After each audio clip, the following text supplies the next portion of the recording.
Party वालों unemployment एक ऐसा इशू है जिसके ऊपर आप रोज़ डिबेट्स देखते होंगे या कई सारी डिस्कशन इसके ऊपर चल रही हैं, लेकिन कंक्रीट इसके ऊपर कुछ नहीं हो पा रहा। जम्मू कश्मीर की अगर बात की जाए तो अनएम्प्लॉयमेंट का ग्राफ जो है वो ऊपर चढ़ता जा रहा है। ऐसे में कुछ लोग ऐसे थे जो कॉन्ट्रैक्चुअल काम कर रहे थे, उनको भी जॉब से डिसएंगेज कर दिया गया। कैजुअल वर्कर्स आए दिन प्रोटेस्ट कर रहे हैं। ऐसे में 10+2 कॉन्ट्रैक्चुअल लेक्चरर्स जिनकी काफ़ी देर से एजिटेशन चल रही है, 2017 से ये लोग चेन हंगर स्ट्राइक के ऊपर भी बैठे और एडमिनिस्ट्रेशन से ये उम्मीद लगाए बैठे हैं कि कोई ऐसी पॉलिसी लाई जाए जिसके तहत इनको रिलीफ मिल पाए, बेनिफिट मिल पाए। पंकज शर्मा हमारे साथ इस समय बातचीत में मौजूद हैं। कई दफ़ा पहले भी हमने इनके साथ बातचीत की और इनकी आवाज़ एडमिनिस्ट्रेशन तक पहुंचाने की कोशिश की। आज क्या वजह है, ये लोग एक बार फिर आज इकट्ठा हुए हैं, इनसे हम बात करेंगे। पंकज जी, क्या उम्मीदें हैं? एक तो डीडीसी इलेक्शंस भी आने वाले हैं, अनाउंसमेंट हुई है फर्स्ट टाइम इन हिस्ट्री। कुछ पास में जाएंगे तो कुछ बड़ी डेवलपमेंट्स भी रही थी।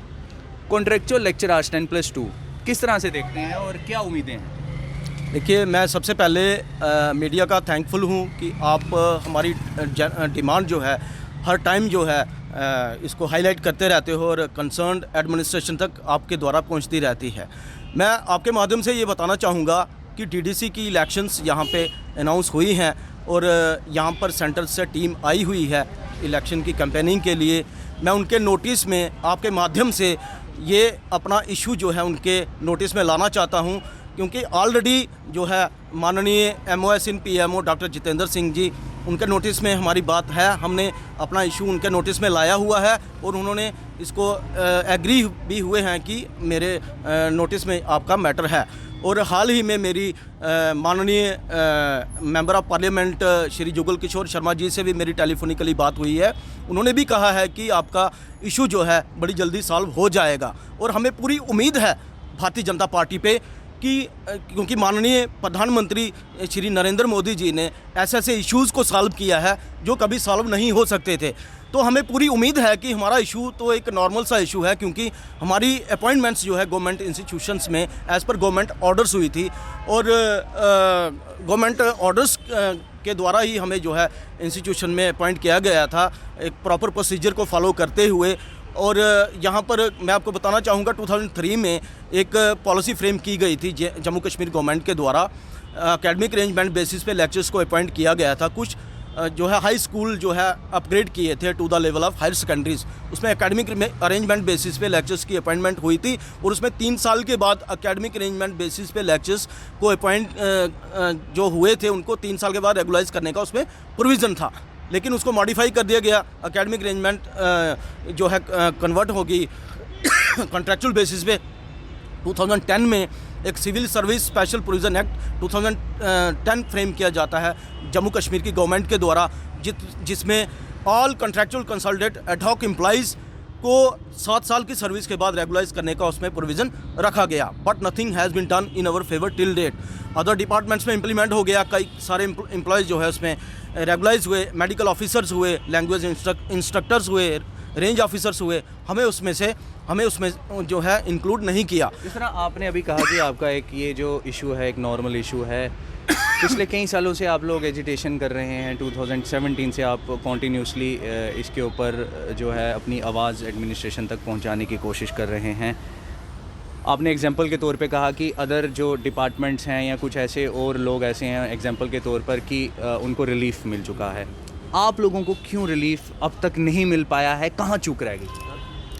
सर, ऐसा है कि जब हमने यहाँ पे स्ट्राइक शुरू की थी, चेन हंगर स्ट्राइक 14 फरवरी 2017 से, हमारे पास जितने भी लीडर आज तक आए हैं, एसोसिएशन के जितने भी हमारे गवर्नमेंट ने भी जो भेजे, एक बार डायरेक्टर साहब भी हमारे पास आए, किसी ने ये नहीं कहा कि आपका जो इशू है ये जेन्युइन नहीं है। सब ने यही कहा जेन्युइन है। यहाँ तक कि हमारी एक मैडम थी, सीमा मैडम, जो अनशन पे बैठी, कविंदर गुप्ता जी ने आके उनको अनशन तड़ाया और कहा कि आपको हम रेगुलाइज़ करेंगे।